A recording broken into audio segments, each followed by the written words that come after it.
നമസ്കാരം. ധനുമാസത്തിലെ വെളുത്തപക്ഷ ഏകാദശിയാണ് സ്വർഗവാതിൽ ഏകാദശി അഥവാ വൈകുണ്ഠ ഏകാദശി. സവിശേഷമായ ഒരു ഏകാദശി കൂടിയാണ് ഇത്. ഈ ദിനത്തിൽ കഴിയാവുന്നത്ര തവണ സാക്ഷാൽ മഹാവിഷ്ണു ഭഗവാനെ ആരാധിക്കുന്നതും വിഷ്ണുനാമം ജപിക്കുന്നതും ഏറ്റവും ഉത്തമമാണ്. അഥവാ സർവ ഐശ്വര്യങ്ങൾക്കും അത് കാരണമായി തീരും. വിഷ്ണു അഷ്ടോത്തരം, വിഷ്ണു സഹസ്രനാമ ജപം, ഭാഗവതം, നാരായണീയം എന്നിവ പാരായണം ചെയ്യുന്നതും സവിശേഷമായ ഫലദായകം തന്നെയാണ്. ഫലമാണ് നിങ്ങളിലേക്ക് വന്നു ചേരുക. സർവേശകാരകനായ വ്യാഴം അനുകൂലമാകുവാനും ഈ ജപങ്ങൾ നിങ്ങൾക്ക് സഹായകരമായി തീരുകയും ചെയ്യും. ഈ ജപങ്ങൾ ഹരിവാസര സമയത്താണ് എങ്കിൽ അത് ഇരട്ടി ഫലമാണ് നിങ്ങൾക്ക് നൽകുക. സാധ്യമായ അവസരങ്ങളിലെല്ലാം ഓം നമോ നാരായണായ എന്ന അഷ്ടാക്ഷര മന്ത്രവും ഓം നമോ ഭഗവതേ വാസുദേവായ എന്ന ദ്വാദശാക്ഷര മന്ത്രവും നിങ്ങൾക്ക് ജപിക്കാവുന്നതാണ്. ഭഗവത് സ്വരൂപത്തെ പ്രകീർത്തിക്കുന്ന വിഷ്ണു സ്തോത്രം ജപിക്കുന്നതും അത്യുത്തമം തന്നെയാണ്. ഭഗവത് രൂപം മനസ്സിൽ സങ്കല്പിച്ച് അർത്ഥം മനസ്സിലാക്കി വേണം ഈ സ്തോത്രം നിങ്ങൾ ജപിക്കുവാൻ. വിളക്കിന് മുൻപിലിരുന്ന് ഇന്നേ ദിവസം അത് നെയ്വിളക്കിന് മുൻപിലിരുന്ന് ജപം നടത്തുന്നത് ഇരട്ടി ഫലദായകമാണ്. ഗുരുവായൂർ ഏകാദശി നോറ്റാൽ സ്വർഗവാതിൽ ഏകാദശിയും നോൽക്കണം എന്ന് പറയുന്നു. സ്വർഗവാതിൽ ഏകാദശി നാളിൽ വിഷ്ണു ക്ഷേത്രങ്ങളിൽ ദർശനം നടത്തുന്നവർ മുൻവാതിലിൽ കൂടി പ്രവേശിച്ച് പൂജാവിധികൾക്ക് ശേഷം മറ്റൊരു വാതിലിൽ കൂടി പുറത്തേക്ക് കടക്കുകയാണ് എങ്കിൽ സ്വർഗവാതിൽ കടക്കുന്നതിന് തുല്യമാണ് എന്നാണ് വിശ്വാസം. അതിനാൽ തീർച്ചയായും ഈ ഒരു കാര്യം നിങ്ങൾ പ്രവർത്തിക്കണം. ഇനി പരാമർശിക്കാൻ പോകുന്നത് തിഥിയെ കുറിച്ചാണ്.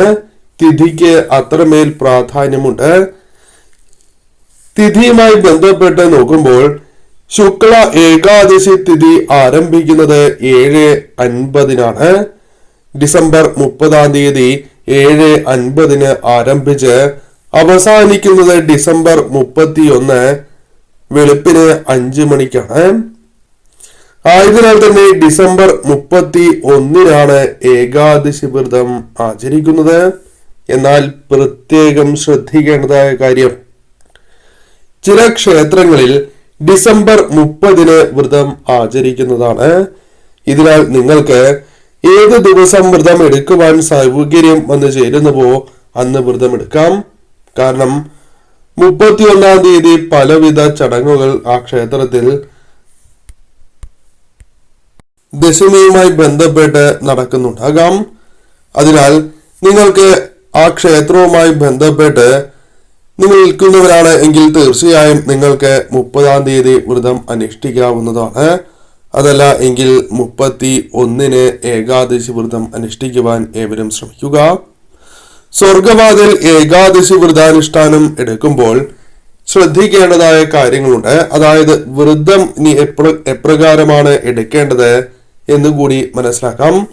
സ്വർഗവാതിൽ ഏകാദശി വ്രതാനുഷ്ഠാനം തലേ ദിവസം തന്നെ ആരംഭിക്കണം. തലേന്ന് ഒരിക്കൽ മാത്രം നടത്തണം എന്നാണ് വിധി. ഏകാദശി ദിനം പൂർണ്ണമായ ഉപവാസം തന്നെ നിങ്ങൾ നടത്തേണ്ടതായിട്ടുണ്ട്. പൂർണ്ണമായ ഉപവാസം നടത്തണം. അതിന് സാധിക്കാത്തവരാണ് എങ്കിൽ ധാന്യാഹാരം ഒഴിവാക്കി പഴങ്ങൾ മാത്രം ഭക്ഷിച്ചോ അരിയാഹാരം ഒഴിവാക്കിയോ വ്രതം അനുഷ്ഠിക്കാവുന്നതാണ്. നിങ്ങളുടെ ആരോഗ്യം അനുസരിച്ച് നിങ്ങൾ ഈ കാര്യത്തിൽ തീരുമാനം എടുക്കുക.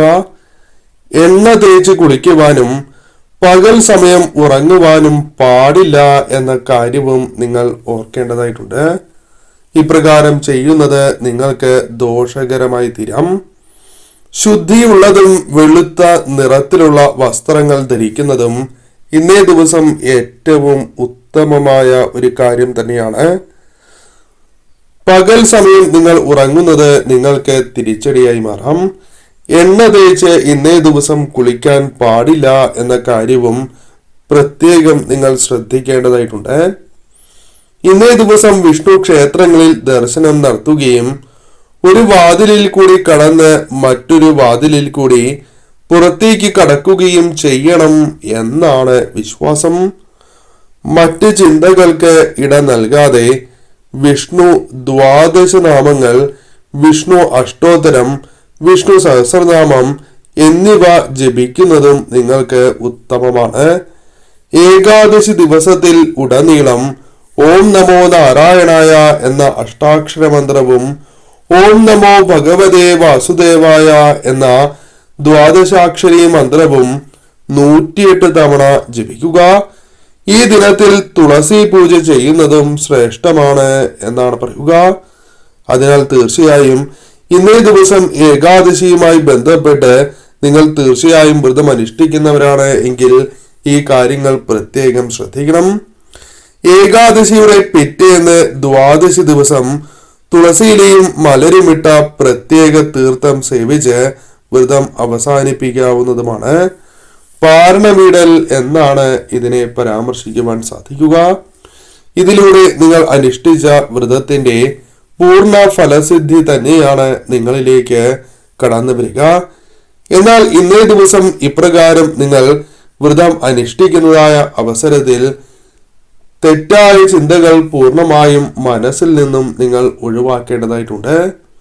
സാധിക്കുന്ന അവസരങ്ങളിൽ എല്ലാം തന്നെ ഭഗവാന്റെ നാമങ്ങൾ ഉരുവിട്ട് ഇന്നേ ദിവസം നിങ്ങൾ മുന്നോട്ട് പോവുക.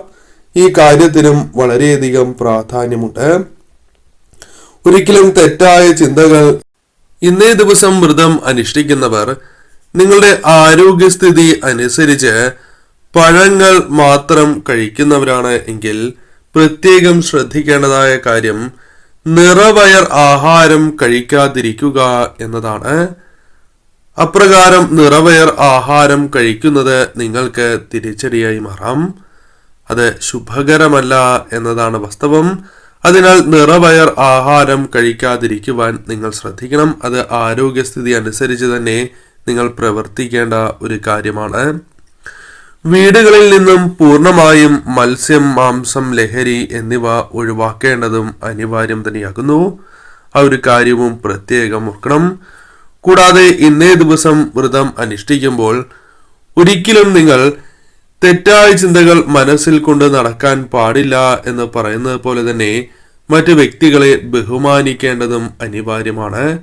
വ്രതം അനുഷ്ഠിക്കുന്നവരും അല്ലാത്തവരും കള്ളം പറയുവാൻ പാടുള്ളതല്ല. ആ കാര്യത്തിനും നിങ്ങൾ പ്രാധാന്യം നൽകേണ്ടതായിട്ടുണ്ട്. അതല്ല എങ്കിൽ അത് നിങ്ങൾക്ക് ദോഷകരമായി തീരും. ഏകാദശിയുടെ ഫലം പൂർണ്ണമായും നിങ്ങളിലേക്ക് കടന്നു വരാൻ ഈ കാര്യങ്ങൾ പ്രത്യേകം ശ്രദ്ധിക്കണം. പുലവാലായ്മ ഉള്ളവരും ആർത്തവമായിരിക്കുന്ന സ്ത്രീകളും ഇന്നേ ദിവസം വ്രതം അനുഷ്ഠിക്കാൻ പാടില്ല എന്ന കാര്യവും ഓർക്കുക. ഇന്നേ ദിവസം ക്ഷേത്ര ദർശനം നടത്തുമ്പോൾ ഒരിക്കലും തിരക്കിട്ട് ക്ഷേത്ര ദർശനം നടത്താൻ പാടില്ല എന്ന കാര്യം പ്രത്യേകം ഓർക്കണം. ഇന്നേ ദിവസം അല്പസമയമെടുത്ത് തന്നെ ക്ഷേത്ര ദർശനം നടത്തുക. ക്ഷേത്ര ദർശനം നടത്തുമ്പോൾ ഇന്നേ ദിവസം പ്രത്യേകിച്ചും ക്ഷേത്രത്തിൽ അല്പസമയം ഇരുന്ന് ഉച്ചത്തിൽ അല്ലാതെ സ്വയം കേൾക്കുവാൻ സാധിക്കുന്ന ശബ്ദത്തിൽ അഥവാ ശബ്ദം വളരെ താഴ്ത്തി ഭഗവാന്റെ നാമങ്ങൾ ഇന്നേ ദിവസം ജപിക്കുന്നതും ഇരട്ടി ഫലദായകം തന്നെയാണ്. വ്രതം അനുഷ്ഠിക്കുന്നവരും അനുഷ്ഠിക്കാത്തവരും ഈ ഒരു കാര്യം പ്രത്യേകം ശ്രദ്ധിക്കുക. അപ്പോൾ ഏകാദശിയുമായി ബന്ധപ്പെട്ട ഈ കാര്യങ്ങൾ തീർച്ചയായും ശ്രദ്ധിച്ചുകൊണ്ട് തന്നെ വ്രതം അനുഷ്ഠിക്കുക. പൂർണ്ണ ഫലസിദ്ധി തന്നെയാണ് നിങ്ങളിലേക്ക് വന്നു ചേരുക.